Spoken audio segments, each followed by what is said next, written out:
The 12 immortal generals descended, blades raised. "Let me see which of you turtles to chop first," Chang'an smiled from inside his circle. "That's it?" he asked, unimpressed. "You immortals talk big, but you're actually weak. How disappointing. This one has changed, he's no mortal." One general screamed. "Avoid his sword." But the law of the continent bound even them. No matter how strong an immortal is, inside his domain, they are nothing. One slash swept the immortals away. With a single word he stopped them, with a single field he killed all 12. The watching cultivators trembled. Immortals died in his hands like insects. What is my cultivation worth before a monster like this? The only being who can refine an immortal into a pill is the master, alone. This is terrifying. The reward was staggering. 240,000 field value at once. If I spend it all expanding, the circle grows to 2,400 meters.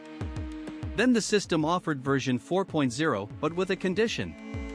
Under what condition? The only way to upgrade is to become the Lord of Feishian Mountain. And with that title comes access to a secret realm, where the arts and divine weapons of ancient legends appear. Now I'm wide awake, Chang'an grinned. The whole mountain is mine. 3 days later, the immortal land of Feishian Mountain had become a paradise, disciples flocking to serve him. They're rebuilding the Nine Swords sect, his disciple reported, and will visit soon. But where has Tuoba gone? Baiyu delivered the surrendered Fox sect cultivators home, terrified of the master's punishment for her earlier failure. Then came a revelation for his disciples. The one who's been living with us these past days is only the master's avatar? The real body sat in meditation, while a perfect clone walked free. No matter what happens out there, the true self stays untouched. But the clone had a weakness. Full cultivation, full body, yet none of the domain's powers work once he leaves the field. To find his way to Yunzhou, the clone needed a guide. Enter a talking cat demon, Amal, sent to drag its own runaway young master home. The clone stepped into a bustling cultivator market. To cover this whole area with my domain would cost tens of millions of field value. Chang'an, lower your cultivation a little, the cat begged, you're crushing everyone. A high cultivator radiates pressure on the weak just by standing there. He'd spent so long fighting golden core and nascent soul monsters, he'd forgotten how fragile the outside world was. Then the system chimed. Congratulations, you killed a reincarnated son.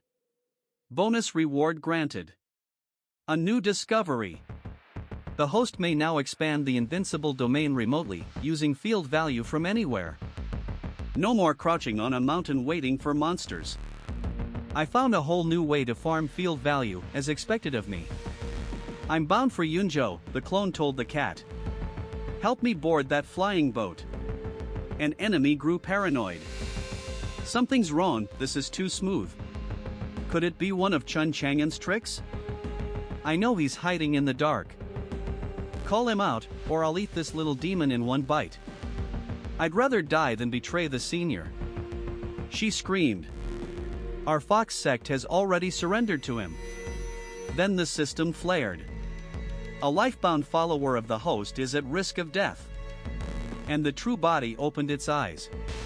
I finally saw the senior behead an immortal. A disciple wept. At a snap of his fingers, the slayer turned to ash. One breath, and the wounds of his followers healed completely. Their very bottlenecks loosened in his presence. Still, being passively attacked isn't the way, Chang'an mused. The domain's range is simply too small. To keep expanding, I need more field value. And so, Feishian Mountain itself became the bait, luring every cultivator and demon of the 100,000 mountains straight to him. Meanwhile, at the Fox Sect's martial contest, chaos reigned. Mom, I don't want to marry her. A boy wailed as a fearsome matron chased him.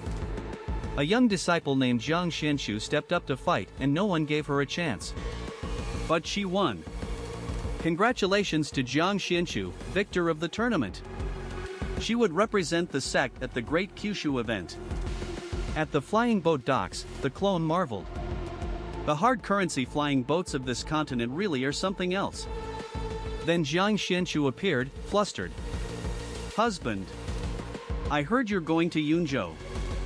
Someone must take care of you, may I come along? His two missions could be done together. The only question was whether she'd let him tag along to the Kyushu event at all. On the voyage, she offered him a gift. These two immortal talismans improve one's qualifications in cultivation, treasures from my ancestors. You're only a golden core, how could you hand something so precious to me? A talisman like this belongs to the upper realm alone. You are my wife now, she said softly. What's mine is yours. He was, quietly, moved. 7 days later, the flying boat descended. Welcome to Yunzhou, the most prosperous capital in all of Kyushu. The Heavenly Pride tournament, held once every 300 years, presided over by the 9 state lords themselves. And a rumor swept the crowd, they had invited a mysterious senior from Feixian Mountain. No one had seen his true face. I declare the Kyushu event begun, announced Yun Chang'an, Lord of Yunzhou. But Chang'an knew the truth, this smiling lord was one of those responsible for Jiang Xuanchu's tragic fate in the original story. Beneath the elegant toasts and warm smiles, the 9 states simmered with old grudges and border blood.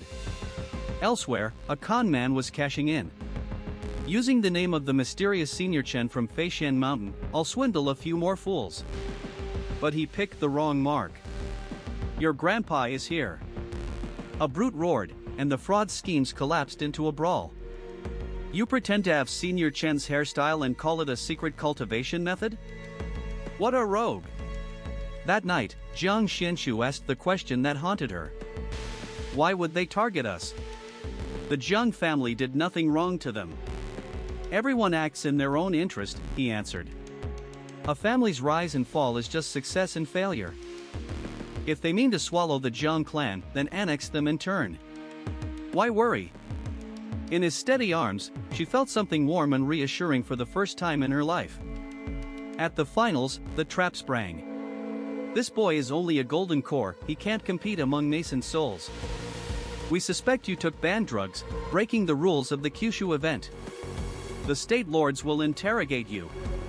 Husband, I'll go with you, I can testify. No, he said. Stay and fight the finals. I'll go alone. Win the tournament for me, she pleaded. Let me taste what it means to be Heavenly Pride. You won't let me down, will you? And the clone walked calmly toward the waiting lords, who had no idea what they just summoned.